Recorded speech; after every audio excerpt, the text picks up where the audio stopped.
सामान्य सी बात सोचने पर समझ में आ सकती है। जिस इस यात्रा में लगातार आज पिछले कुछ दिनों से अनेकों लोगों द्वारा, कुछ लोगों द्वारा, कुल गिने चुने लोग हैं जिनके पास कोई ज्ञान नहीं है, जो साधनात्मक क्षमता को नहीं रखते, चंद पुस्तकों को रट चुके हैं, उनके द्वारा निरर्थक लाभ किया जा रहा है।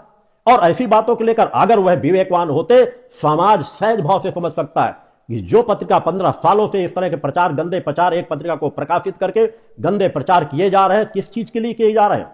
अगर कोई विवेकवान व्यक्ति होता, पढ़ा लिखा व्यक्ति होता, जरा सा सामर्थ्यवान व्यक्ति होता, धर्म का ज्ञान रखने वाला व्यक्ति होता, तो उस पुस्तक को हाथ में देखते ही वह समझ जाता कि पुस्तक पूरी असत्य पर आधारित है, किसी को बदनाम करने के लिए प्रकाशित की गई, कहने की आवश्यकता न पड़ती। और वो विवेकहीन व्यक्ति जो आज इस तरह की आवाजें उठा रहे, उन्हें खुद समझना चाहिए। जो इतने समय पहले से पत्रिका प्रकाशित है, जिसके लिए अनेकों लोग प्रलाप पहले भी कर चुके हैं, तो क्या आज वह मीडिया बात आवाज न उठा रहा होता? समाज के धर्मगुरु, अच्छे धर्मगुरु आवाज न उठा रहे होते? मेरा मानना है कि अगर इस पत्रिका को कोई भी अच्छे महागुरु के पास, धर्मगुरु के पास, साधकों के पास, योगियों के पास जाएगी, तो वह उस पत्रिका को प्रकाशित करने वाले, उस पत्रिका को प्रकाशित करने का प्रयास करने वाले, प्रचार करने वालों की भर्त्सना करेंगे, कभी उसका समर्थन नहीं करेंगे। क्योंकि सामान्य से स्थिति को, सत्य को देखा जा सकता है। और मुझे किसी से सम्मान की आवश्यकता नहीं, न मैं अपने अपमान करने वालों की कोई परवाह करता हूं। मैं उस परम सत्ता की परवाह करता हूं जिस जगत जननी जगदम्बा की मैं आराधना करता हूं, और उस सत्य पथ को लेकर के जीवन की यात्रा तय कर रहा हूं। एक ऐसी पत्रिका जिस पत्रिका में असत्य ही प्रचारित किया गया है, जो पत्रिका के विषय में अनेकों बार मेरे द्वारा मंचों से बताया जा चुका है। आज कुछ ऐसे लोग जिनका स्वभाव ही होता है गंदगी की ओर बढ़ना, सुबह खोले जाते हैं बाड़े से, वो गंदगी की ओर ही दौड़ेंगे, उनका स्वभाव ही है।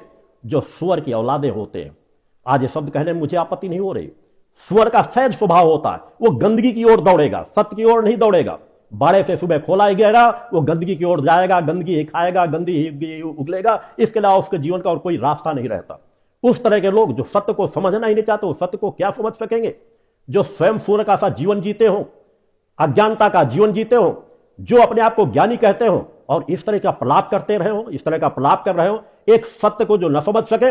मेरे शिष्य जानते हैं, उस पत्रिका को अनेकों बार मैंने मंचों से उस चीज को कहा है, जो कीर्ति क्रांति नाम की एक पत्रिका केवल अपमानित करने के लिए उस अवस्था में छापी गई थी जहां मेरे जो सबसे प्रिय भाई थे, जो मेरे लिए आदर्श थे, समाज में एक ऐसा जीवन जीते थे जो दूसरों के लिए उदाहरण थे, आध्यात्मिक जीवन जीते थे, भक्ति मानव कल्याण संगठन के सक्रिय कार्यकर्ता थे, समाज सेवक थे, महत्वपूर्ण शासकीय पद पर कार्य करने वाले थे। उनकी हत्या की गई कुछ हत्यारों द्वारा, कुछ अपराधियों द्वारा मिल करके, मात्र एक छोटे से लाभ और प्रलोभन के लिए उनकी हत्या कर दी गई। और हत्या करने वाले हत्यारों को आजीवन कारावास की सजा मिली। आजीवन कारावास की सजा मिलने के बाद उन्हें क्यों लगा कि शायद इस परिवार में अगर हम इन्हें अपमानित कर दें, जो इस परिवार को पूरी दिशा, परिवार को भी दे रहे हैं, समाज को दिशा दे रहे हैं, मिल करके उन्होंने अपमानित करने के लिए एक ऐसी पत्रिका का प्रकाशन किया जो असत्य पर आधारित है, और जिसके लिए मेरे द्वारा अनेकों बार कहा गया है कि उस समय भी मेरे द्वारा कहा गया था, आज पुनः एक बार कह रहा हूं, पूरे विश्व को चुनौती देता हूं। 1 करोड़ नहीं 5 करोड़ इनाम की घोषणा करता हूं, और किसी के दान के दिए हुए पैसे से नहीं, अपने कर्म से उपार्जित धन की जो मेरी अपनी पूंजी है, उस पूंजी के तहत कह रहा हूं कि 5 करोड़ का इनाम दूंगा अगर उस पत्रिका में लिखे हुए प्रकाशन को सत्य साबित कर दे कि हां वह पत्रिका का प्रकाशन है जो सही है, जो प्रकाशन किया गया है, तो मैं 5 करोड़ रुपए का इनाम देने के लिए उनको तत्पर हूं। अन्यथा उन महामूर्खों को सोचना चाहिए, समझना चाहिए कि आज तुम जिस तरह का अपराध कर रहे हो, तुम अपराध कर रहे हो, अपराध की श्रेणी में जा रहे हो। योगीराज शक्तिपुत्र की इस यात्रा को तुम दिशा भ्रमित नहीं कर सकते। मैं किसी प्रचार प्रसार के लिए मेरे पास तो समय ही नहीं मिल पाता, मेरी तो एकांत की साधनाओं से मेरे पास कोई समय ही नहीं। मैंने जो लक्ष्य निर्धारित किया है, मैं सतत उस लक्ष्य पर चलता चला जाता हूं।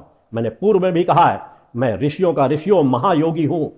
उस महायोगी को समझने का प्रयास करो। सच्चिदानंद शक्तिपुत्र का अवतार हूं। मुझे यदि समझ जाओगे तो तुम इस तरह का प्रलाप करना बंद कर दोगे। तुम मुझे क्या जानना चाहते हो?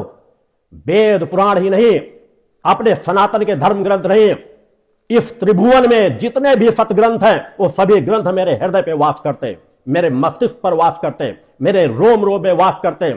तुम क्या जानना चाहते हो?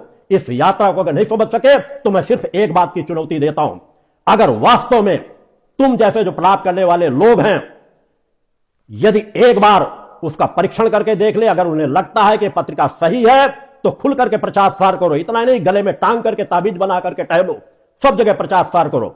मेरे जीवन में कोई फर्क पड़ने वाला नहीं।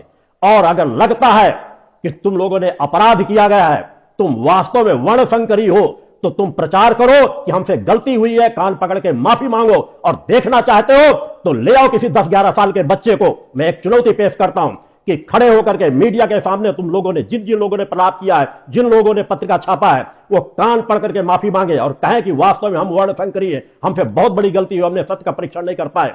समाज को लेकर के आओ, मीडिया को लेकर के आओ और 10-11 साल के किसी बच्चे को खड़ा कर दो। जो बच्चा सिर्फ बोल सकता हो, मैं चंद सेकंडों के लिए उसके सिर का स्पर्श करूंगा और जिस वेद पे बोल पूछना चाहो वो धारा प्रवाह वेदों को बोलता चला जाएगा। मेरी सामर्थ्य को कम करके आंकते हो। मैंने पूरे विश्व अध्यात्म जगत को चुनौती दी है, सामान्य अवस्था के लिए चुनौती नहीं दी है। हां, मुझ में परम सत्ता ने पात्रता दी है। अगर मैं अपनी पात्रता को समाज में नहीं बताऊंगा तो फिर उस पात्रता को बताएगा क्या? भगवान कृष्ण ने अपनी पात्रता को समाज को नहीं बताया? ऐसा कौन सा ऋषि मुनि साधक है? और आज तो गंदगी के जो प्रलाप करने वाले सूअर की औलादे हैं वो भी अपने बताते हैं हमने ये डिग्री हासिल की, हम ये है। छोटे छोटा कोई भी व्यक्ति होगा अपने अंदर सब चीजों को महिमा मंडित करने का प्रयास करता है।